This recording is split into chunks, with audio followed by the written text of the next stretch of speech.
Salut tout le monde, bienvenue dans cette nouvelle vidéo. Aujourd'hui, j'ai décidé de parler de l'Energonverse parce que c'est différents comics que j'ai vraiment beaucoup aimé. Donc, je vais faire un peu une petite présentation des différents titres qui sont publiés juste ici en version française de cet univers.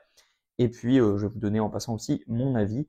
Mais comme je vous dis, vraiment un bilan très positif pour cet univers ou que à la base j'attendais pas forcément. Donc l'Energonverse, donc déjà aussi, je sais pas si je prononce bien, moi je dis Energon, je sais pas si c'est Energon ou encore une autre prononciation, enfin bref.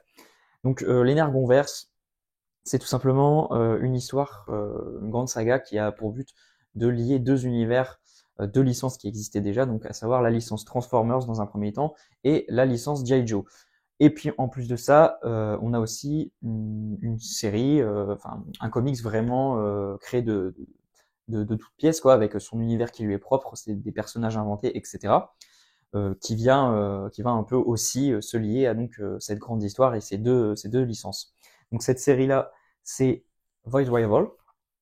Donc ça, c'est vraiment la série qui a une création originale de Robert Kirkman pour le scénario et Lorenzo Di Felici. Robert Kirkman, un auteur quand même très très connu dans le milieu des comics, notamment en indépendant. C'est l'auteur de The Walking Dead et Invincible, qui sont deux énormes succès. Enfin, surtout The Walking Dead qui a vraiment encore plus percé de base le lectorat, on va dire de base de comics et qui a vraiment explosé. Et puis Invincible qui a aussi vraiment très bien marché. Donc ils sont juste là derrière. Hop. Qui est une série que j'adore. Walking Dead, je peux pas me prononcer, ça me fait très envie, mais j'attends que la version couleur ressorte pour tout simplement me lancer dedans. Et Invincible, vraiment, c'est un énorme coup de cœur et c'est une série de super-héros vraiment incroyable.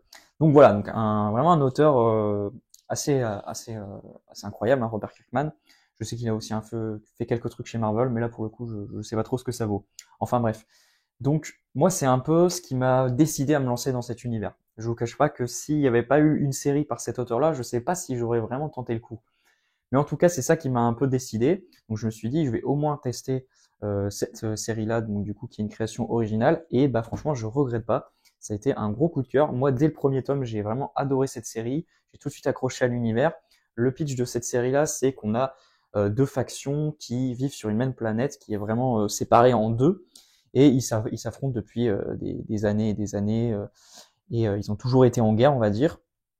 Et on va suivre deux personnages. Hop, j'essaie de vous présenter. Voilà. Donc ça, c'est la fameuse planète qui est vraiment séparée en deux, comme vous pouvez voir avec les deux côtés comme ça. Et donc on va suivre deux personnages, Solila et Darak, qui appartiennent donc du coup à chacun à un camp respectif, qui vont se retrouver crachés sur une planète et ils vont apprendre à devoir se connaître et faire équipe malgré du coup tout ce qui les oppose, etc. Et ils vont très vite se rendre compte que au final, ils se ressemblent bien plus que prévu et qu'il y a pas mal de choses qu'on essaye de leur cacher pour que ce conflit se perpétue. Donc voilà, c'est une thématique que j'aime vraiment beaucoup. Ça m'a beaucoup plu. Les personnages sont très vite attachants. L'univers est vraiment hyper intéressant et du coup se marie bien avec du coup tout ce qui est en rapport avec les Transformers qui vont très vite faire leur apparition. Hop, j'essaie de vous montrer des planches où on en voit un. Et donc ça se lie très bien à cette histoire. Après, même si c'est un univers partagé, pour l'instant, on est sur quelque chose d'assez, on va dire, discret hein, en termes d'univers partagé. Vous pouvez lire toutes les séries indépendamment les unes des autres et vous comprendrez chaque série si vous ne lisez pas les deux autres. Donc ça, c'est vraiment bien. Ça permet d'avoir plein de petits clins d'œil. Bon, je trouve pas de Transformers, bien évidemment. J'aurais dû un peu mieux préparer la vidéo comme d'habitude pour tout de suite avoir les pages que je veux vous montrer. Hop, voilà, un Transformers. Enfin bref, donc du coup, c'est ça, c'est vraiment bien, c'est que ça permet d'avoir des petits clins d'œil par-ci par-là, mais qui ne gênent absolument pas la compréhension. Donc ça, vraiment, gros coup de cœur pour moi cette série. Le deuxième a vraiment confirmé ce coup de cœur, je l'ai adoré, c'est dans la droite lignée du premier, et ça confirme vraiment que je trouve que c'est une série formidable, que je vais suivre de très près. Donc je suis trop impatient d'avoir le prochain tome. Qui j'espère ne mettra pas trop de temps à sortir. Voilà. Et puis pour la partie graphique, j'en ai pas parlé. Donc du coup, Lorenzo Di Felici fait vraiment un boulot impeccable. J'adore cet artiste que je découvre du coup avec cette série et je trouve qu'il fait un super boulot et puis propose un très bon univers avec plein de designs vraiment très cool. J'aime beaucoup les différentes tenues et armures que possèdent les différents personnages de cet univers, notamment celui-ci que je trouve vraiment très très très classe avec cette couverture incroyable. Donc voilà pour Void Rivals. Ensuite, du coup, j'ai été un peu sur Transformers parce que j'ai vu beaucoup de très bons retours. Il y avait aussi l'aspect aussi que c'est scénarisé et dessiné par Daniel Warren Johnson, je vais y arriver. Enfin, pour le premier tome. Au niveau des dessins, il va être remplacé par un autre artiste, mais je vais y revenir juste après. C'est pas du tout dérangeant, loin de là. Donc, Daniel Warren Johnson qui, du coup, lance, lui, la série Transformers. J'ai bien aimé le premier tome, mais je vous avoue que j'avais été un peu moins convaincu que Void Rivals, où donc là on va suivre les Autobots et les Decepticons qui sont sur Terre et se font la guerre pour la ressource de l'énergon.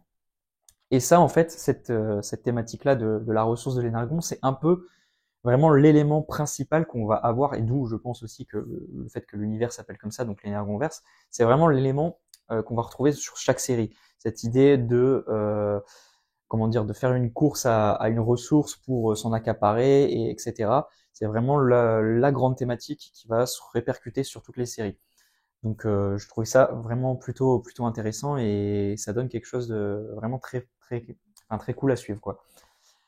Qui résonne forcément très bien avec tout ce qu'on peut connaître au niveau des différentes ressources dans notre monde à nous, etc. Et donc voilà, donc les Decepticons et les Autobots vont un peu essayer de se refaire petit à petit, de se réparer et tout, et ils vont très vite devoir s'affronter. Et les Autobots surtout, vont croiser des personnages humains. Et c'était là où j'étais un peu plus sur la réserve, c'est que j'ai pas hyper accroché, en tout cas sur le premier tome, à ces différents personnages humains. Côté dessin, c'est vraiment génial, c'est du Daniel Warren Johnson, vraiment incroyable, avec son style graphique assez unique et qui fonctionne hyper bien sur ce récit-là. Alors, vraiment des scènes de baston hyper plaisantes. Donc voilà, c'était un bon tome, mais j'ai resté un peu sur ma réserve.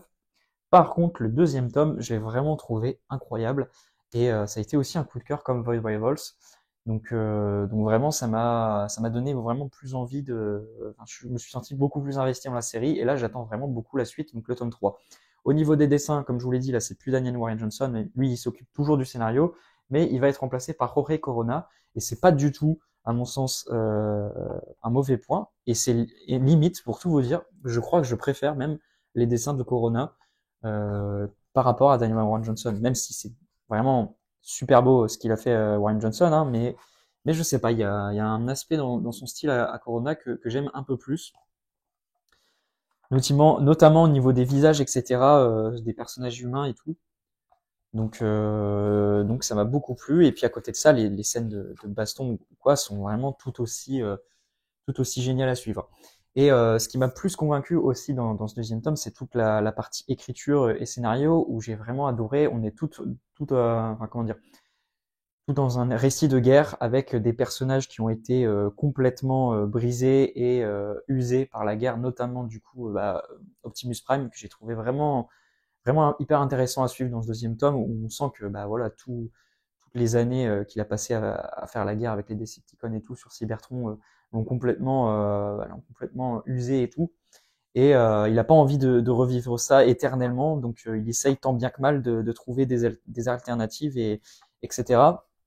Donc il y a vraiment toute cette thématique de la guerre et le cycle de la violence un peu éternel et tout qui est au centre de cette histoire-là dans le deuxième tome c'était aussi un peu déjà dans le premier tome, mais je l'ai trouvé beaucoup plus présent dans le deuxième et hyper passionnant à suivre au travers des différents personnages Autobots ou Decepticons. Il y a des personnages Decepticons méchants vraiment hyper géniaux et qui sont vraiment dans la cruauté pure et tout. Et voilà, c'est le genre de personnage qu'on va adorer détester, quoi.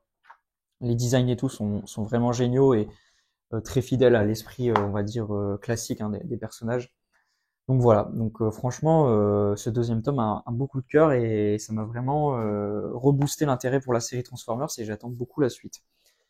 Et puis enfin, du coup, on a l'univers G.I. Joe. Alors là, c'est un peu particulier. La série G.I. Joe est pas encore lancée. Elle vient seulement d'être lancée depuis quelques mois en version originale. Et pour préparer cette nouvelle série, du coup, qui sera scénarisée par Joshua Williamson et dessinée par Tom Reilly, eh bien, il y a eu 4 mini-séries sur 4 personnages de cet univers-là. On a déjà eu les 2 premières en version française et on a les 2 suivantes qui arrivent le mois prochain en version française là aussi. Donc les 2 premières qu'on a, c'est celles sur Duke et sur Cobra Commander. Alors là, je suis plus sur la réserve. J'ai trouvé ça très cool, les 2 histoires. Mais c'est clair que pour l'instant, je suis beaucoup plus investi et j'ai beaucoup plus apprécié tout simplement Transformers et Void Rivals. Maintenant, j'attends beaucoup, surtout la série principale, enfin l'ongoing tout simplement G.I. Joe qui sera scénarisé par Williamson pour me faire vraiment un avis un peu plus définitif sur cette partie-là de l'univers. Mais après, encore une fois, c'était des 2 lectures vraiment très cool. Donc pour la partie Duke, donc on suit le personnage de Duke, hein, tout simplement, ou qui va un peu se faire trahir par les institutions et qui va devoir gérer, qui va se faire poursuivre aussi bien par des gens qui pensaient être ses alliés que par des organisations méchantes, etc. Donc c'est plutôt très cool à suivre, ça se lit vraiment très rapidement. Maintenant, j'ai pas eu non plus un gros coup de cœur sur le personnage. Il est sympa, mais pas non plus. Enfin voilà, ça m'a pas plus que marqué que ça. Donc j'attends d'en voir plus sur ces personnages-là qui ont été introduits dans cette partie-là de l'univers. Par contre, côté dessin, c'est vraiment super beau. J'ai adoré. Et je suis bien content du coup que ce sera lui qui dessine la série G.I. Joe parce que c'est vraiment super beau. Parce que du coup, cette mini-série sur Duke, c'était Tom Riley, comme pour la future série G.I. Joe. Donc voilà, partie graphique vraiment super belle. Mais comme je vous dis, j'attends un peu d'en voir plus sur ces personnages-là. Et puis sur la série sur Cobra Commander, donc là c'est aussi scénarisé par Joshua Williamson et c'est dessiné par Andrea Milana. Donc partie graphique vraiment très chouette aussi. Et donc là, du coup, on suit vraiment plus un personnage qui a pour vocation à être un antagoniste hein, dans cet univers-là, clairement, avec des choses vraiment plus sombres, etc. Toute la partie sur la cité d'où vient le Cobra Commander, cette partie-là du lore et tout, de l'univers de G.I. Joe que je connais pas du tout, mais que j'ai trouvé plutôt intriguant, avec du coup ce personnage Cobra Commander qui doit faire ses preuves après des événements passés dont on sait pas trop ce qui s'est les tenants et aboutissants, mais globalement voilà il doit continuer à faire ses preuves auprès de sa faction. Et très vite, il va décider un peu de faire sa propre ascension pour devenir vraiment un peu un espèce de grand vilain. On est vraiment dans ce côté un peu kitsch du grand vilain et tout, mais je trouve que ça fonctionne vraiment bien. Et là aussi, on est vraiment sur le genre de vilain qu'on va un peu adorer, détester et tout, qui a aussi ces moments un peu classe et tout, on va pas se le cacher. Et donc voilà, j'ai franchement bien aimé. Il y a des scènes aussi très très cool tout au long du bouquin, voilà, notamment avec cette page-là, vraiment très classe. Donc voilà, pareil que Duke, j'ai bien aimé. Maintenant, j'attends d'en voir plus, quoi, tout simplement. Mais en tout cas, c'est des plutôt petits prologues, plutôt plaisants en tout cas pour introduire cette partie de l'univers de l'Energonverse que du coup j'ai trouvé vraiment très chouette. Un dernier mot aussi sur d'un point de vue édition et des comics en termes de maquettes et tout. Urban Comics là fait des choses un peu différentes. Donc déjà on est sur du format de luxe. Les séries sont proposées donc en grand format, donc ce qui est plutôt cool. Tous les dos ont une couleur différente. Donc ça pour les mini-séries, chaque mini-série a sa couleur qui lui est propre. Donc jaune pour Duke et vert pour Cobra Commander. Et puis après pareil, Void Rivals a sa couleur attitrée qui sera violet du coup, et puis bleu pour Transformers. Du coup, je regrette un peu d'avoir appris le blind pack pour le premier tome de Transformers, parce que bon, déjà, la couverture en soi est pas si folle que ça. Et puis du coup, bah, le dos suit pas trop, donc c'est un peu dommage, mais bon, écoutez, c'est comme ça. Mais voilà, donc d'un point de vue voilà édition tout ça, j'ai trouvé ça franchement très chouette. Ça ressort de la bibliothèque, ça change un peu de ce qu'ils proposent et ça fait du bien un peu qu'ils changent de maquette tout ça sur leurs différentes publications. Donc c'est aussi un bon point. Il y a des petits effets de fabrication à chaque fois sur les différents tomes avec des petits vernis sélectifs par-ci par-là. Donc voilà, c'est vraiment des beaux bouquins, bien édités. Donc ça fait plaisir. J'aime vraiment bien cette nouvelle DA. Donc c'est aussi un bon point pour pour ce nouvel univers donc publié vraiment d'une bien belle manière chez Urban. Et aussi petite info, Globalement, ce qui a l'air de se dessiner, c'est qu'à chaque publication de tome, vous avez à chaque fois une couverture régulière et puis une couverture alternative qui coûte genre 2 ou 3 euros plus cher et où vous n'avez pas de texte dessus, donc vous avez vraiment juste la couverture. Voilà, pour la petite info. Bah écoutez, c'est à peu près tout pour cette vidéo. J'espère qu'elle vous aura plu. N'hésitez pas à donner votre avis sur les différents comics du coup de l'Energonverse dans les commentaires, me dire si cet univers vous intéresse vous aussi, est-ce que vous êtes lancé dedans, tout ça. Et puis on se dit à très bientôt pour une prochaine vidéo. Normalement, ce serait une vidéo sur une figurine. D'ici là, prenez soin de vous et puis à la prochaine.